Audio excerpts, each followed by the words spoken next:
Hey guys, how's it going? Michael Troy here. We have a good one today. This comic is as historical as it is hysterical.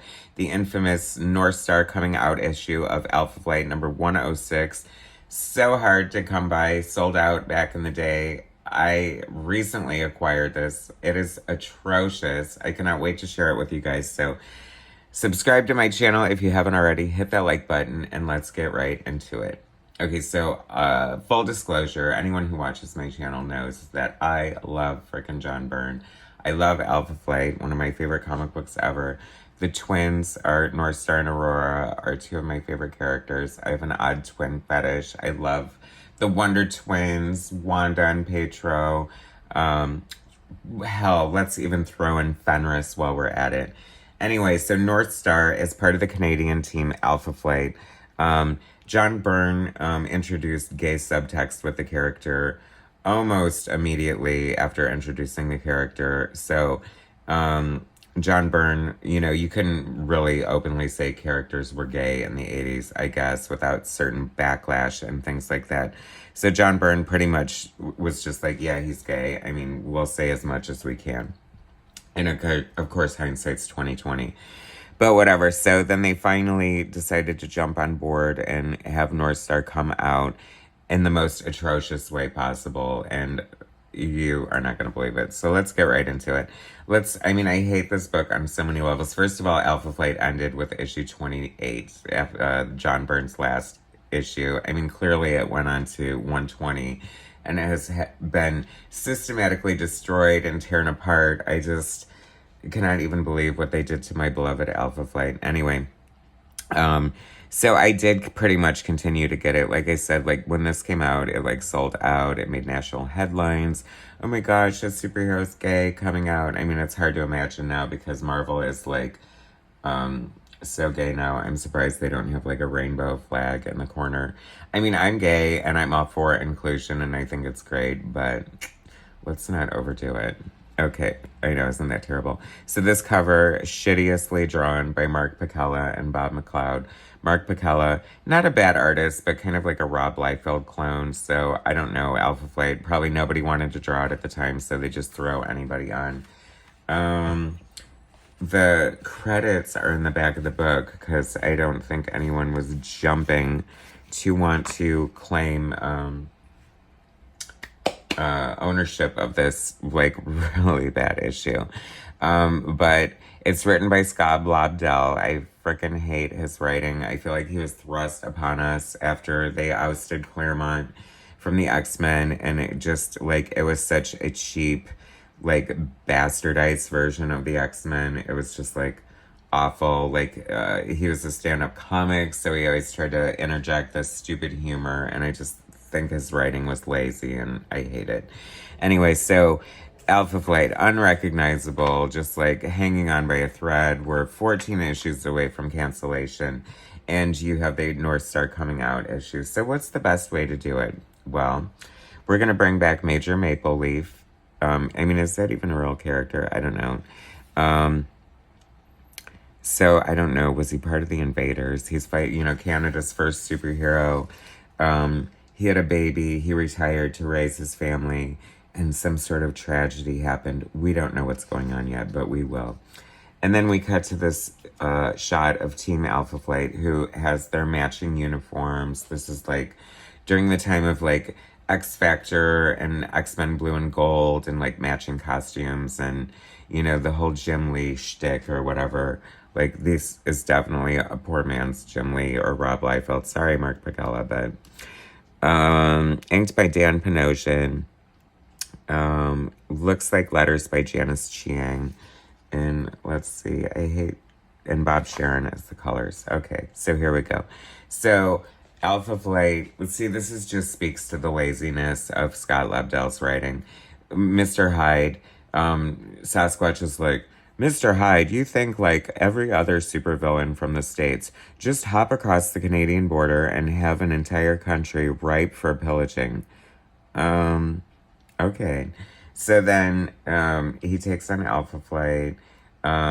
He looks like he has the upper hand. And then 2 seconds later, okay, wait, I'm getting ahead of myself.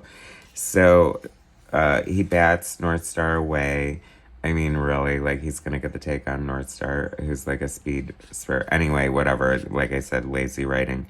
And then Northstar winds up in this alley where he conveniently finds a baby in a dumpster. Okay, as it were. I mean, I feel like that was trending back then, like babies in dumpsters, abandoned, and things like that.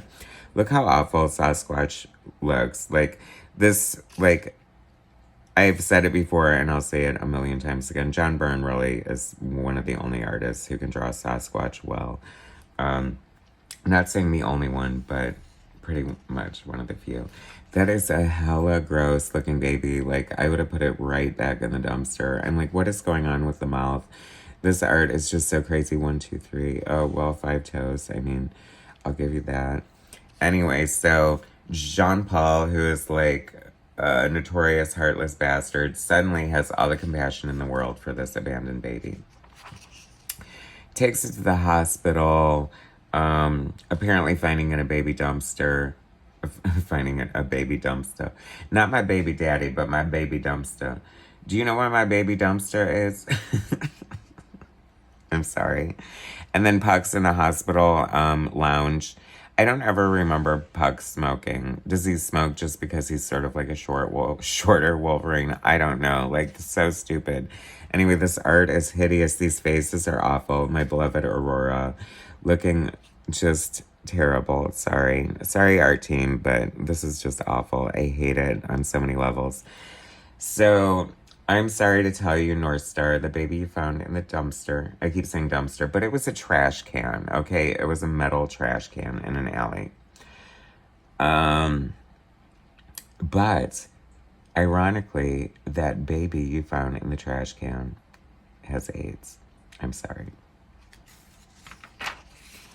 Oh my God. Wow. Whatever. I mean, just the emotional impact of this page has me feeling nothing. Anyway, I don't know. So now Alpha Flight, of course, like within seconds becomes the spokespeople for AIDS. They didn't give a crap about it before, but not that they found this baby. I mean, in fairness, you know, I guess that happens. Like, people don't generally fight for charities and things like that unless they're directly affected, right? I don't know. So So they're championing, like, AIDS education and stuff. And Major Maple Leaf, by the way, is watching all this play out. He's bitter. Conveniently. And I love stuff like this. Like, really, suddenly you have a Sasquatch stuffed animal. Where did that come from? But I guess, you know, at this point, Canada is, like, sort of sanctioned superheroes. I love that Puck's body is, like, super ripped and, like, sexy, even though it's like shorter. I don't know, whatever. Craziness. It was the 90s, people. So here comes Major Maple Leaf out of retirement in his Dudley Do-Right outfit. And we find out that the baby that was born that caused Major Maple Leaf to retire grew up to be gay and die of AIDS, and he was ostracized for it.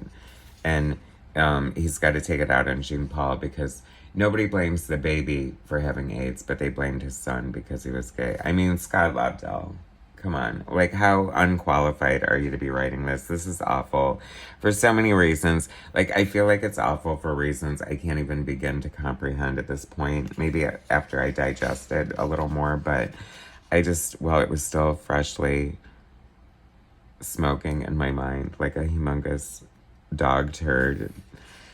I don't know. It's just bad. So then I feel like he's sort of giving this, you know, pro-gay, like, speech or whatever that is winning, like, really nobody over. And then very randomly, out of nowhere, suddenly, as if it was always there, Northstar just says, P.S., by the way, for while I am not inclined to discuss my sexuality with people for whom it is none of their business, I am gay. Thank you, Ellen DeGeneres. Be that as it may, AIDS is not a disease restricted to homosexuals as much as it seems at times to the rest of the world. Wishes that were so. I mean, I don't think you got a GLAAD award that year, did you, Scott Lobdell? Or ever? I don't know. It's just bad, guys. So anyway, they beat the crap out of each other, as they were wont to do, but then they wind up embracing, of course. Alpha Flight's big crazy... I mean, Alpha Flight starts out in issue 1 by John Byrne. Department H has pulled the plug because they can't afford to fund Alpha Flight anymore, and I guess we found the money. Here's this big, like, I don't know, headquarters. And here we go, back to the hospital. Sorry, your baby's about to die. We can't do anything. Okay, so here, hold it, say goodbye, blah, blah, blah. Here's Major Maple Leaf. Sorry you destroyed half of Toronto, but whatever, we forgive you. And I don't even know what to say about this page. Like, that is some bow-leggedness happening right here. And just, I don't know, the pose of this page is just everything and nothing at the same time. I don't know, this is crap, y'all. So, I don't know. I mean, like, I'm speechless. When does that ever happen? It has been said, silence equals death. I no longer wish to be part of the death that is the AIDS crisis. What? Is it, when were you part of it? You just came out 5 minutes ago. You don't give a crap about anyone but yourself. Scott Lobdell words, shame on you. Mark Pacella, pencils, oh well, you needed the paycheck. Dan Panosian, inks, you've become a much better artist, and I didn't mind you back then, so I forgive you. Anchors, we need you. Janice Chiang, not as in love with your lettering as I used to be. I don't know why. Bob Sharon, color is fine. Bobby Chase edits. How did a woman edit this book and not be like, oh my God, this is so wrong all over the place? Tom DeFalco, say what you will. Anyway, that, ladies and gentlemen, friends, fellas, fellettes, is like one of the most hideous things I've ever read in my entire life. I cannot say enough bad things about this. I can't believe it exists. Like, horror. This is how not to do any of this. Thanks for watching. Subscribe to my channel. Hit like, share my content, and I'll bring you more later. Thanks, guys.